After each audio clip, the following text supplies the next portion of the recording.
Hey everyone, I'm Abby Jolie and thanks for tuning in. And today we're going to be talking about unmotivated and why it happens and how we can be unmotivated to motivated. Okay, so I always like to have my notes with me just because I always need a little reference. But have you ever been unmotivated? Because lately I truly have, and I'm really proud of myself. That's the first thing about being motivated, is that we need to have recognition about being proud of the small accomplishments. You know me, I always like to start off with the definition. And let's talk about the definition of being unmotivated. It is not having an interest or enthusiasm for something, especially in work or study. So let me repeat that again. Unmotivated means not having enough interest or enough enthusiasm for something, especially when working or studying.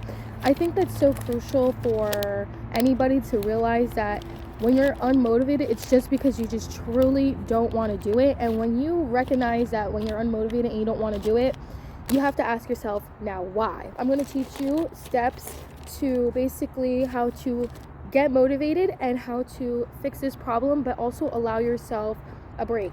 So step number 1, we're going to talk about the mindset and why mindset is so crucial about being motivated. So when you have a mindset of being the victim or always self-sabotaging or just always being like, I'll do it later, it's not really great, because you're feeding your mind saying that you have basically a lot of time in the world, when in reality sometimes you can say yes to that, but at the same time, like, we like to have some deadlines. When you don't want to do something, understand why you don't want to do it. So when we have the mindset of, you know what, I don't really want to do my homework, I'll do it later, it's not really a good mindset to have, because you're pushing it to the side because you don't want to do it. So instead of being like, I don't want to do my homework, I don't want to do it, because I've been there, I still feel that way, I'm in school, I don't want to do homework, but instead of being like, I don't want to do homework, I schedule out my day. But essentially I like to create a list or to-do list of a scheduled time of everything I'm doing today, and basically telling myself, okay, at 10 o'clock I'm going to start my homework.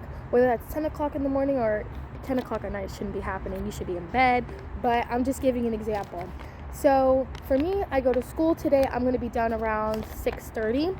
How am I going to plan that time for me to do homework? So always be aware of when you have your schedule, and always be aware of like when you're doing certain things. So making a schedule is so important because it keeps you on track. It gives you space for you to have spontaneous things, because let's be real, things happen. Your car may break down, you may pop your tire, but you have to understand that when you have room for scheduling and when you make your schedule, you'll have time for things like that when they do happen. When you self-sabotage, it's not great, because you become the victim, and it's so easy to play victim. Like, I feel like we've all been there, and I'm not here to be mean or anything like that, but because I'm always, let's keep it real.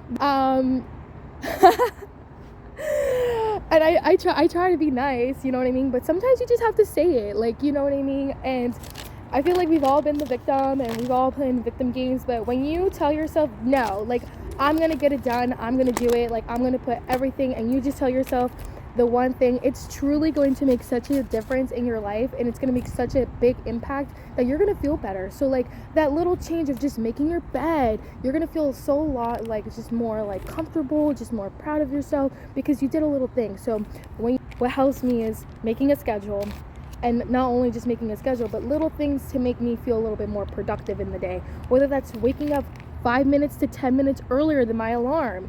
Maybe, working out. I used to work out. Right now I'm in school, so I do work out midday. I do fit that in my schedule, but maybe waking up a little bit earlier before school or work or whatever to fit that in your schedule, so you feel a little bit more motivated. When we start exercising, it's really good for our brain, it's really good for our health, and it's really good for our mental health as well, because we start to feel more productive. We start to feel better about ourselves, not just internally, but physically as well. So I think when you schedule out everything and you're like, oh yeah, like, I'm going to do this and I'm going to do that, you start to see things. You start to envision things. You're like, you know what? Now I see exactly what I want. I see, I feel better. You're in this mindset. The next thing I want to talk about is creating a list. So I guess this would be number 2. Number 2 is, actually that's sign language for 12, but 2.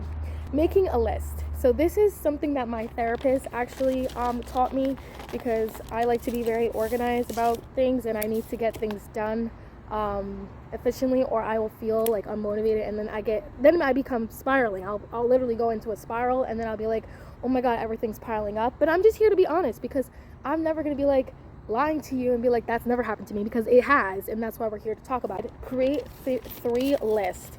And you may say like 3 lists may be a lot, but when you break it down, create 3 lists with 3 things.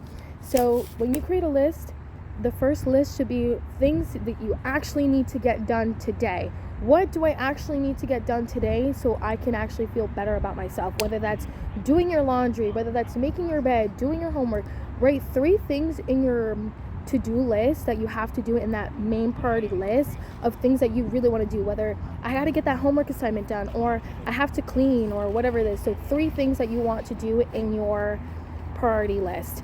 Then your other list is going to be your fun list, because we all need to take time for ourselves. It's super important to take time for yourself, because when you don't take time for yourself, it's not really healthy, and it's not good for you. So always take time for yourself. So the third thing you should do with the second list is creating like a list of things that you want to do.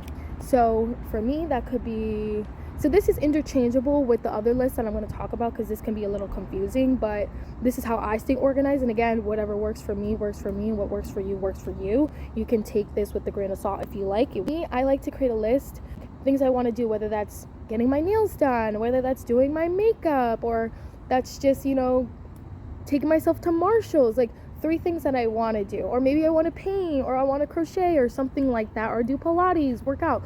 That's going to be in that list. So it's separate from my have to do. Whatever you have to do, you have to do. And then you make another list for things that you want to do, but your fun list, so that way you're also taking care of yourself.